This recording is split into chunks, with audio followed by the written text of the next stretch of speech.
y'all still make sacrifices? No. You guys do great work, but if you're going to allow people to ask questions, you got to have the answers. Let's take this one at a time. We believe that Jesus was the ultimate sacrifice and that we don't have to make sacrifices anymore. This is a common question that people ask. He was the ultimate sacrifice, and therefore, how do Jews get atonement? But they forget that for 40 years after his sacrifice, there was still regular sacrifice in the temple. Sacrifice did not end. So it can't be the ultimate sacrifice if sacrifice continued as normal in the temple. Let's continue.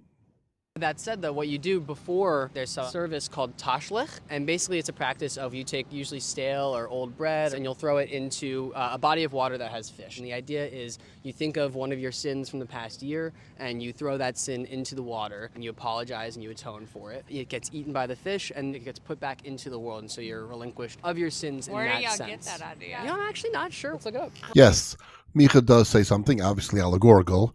The earliest known custom, of course, comes from Germanic sources. Maharil states that you go to a body of water after the meal on Rosh Hashanah and you pray that your sins are forgiven. Why to a body of water? Because he cites a medrash that says that on the way to the marking of Yitzchak, they were stopped by a body of water and Abraham prayed to be removed so he could get to Mount Moriah.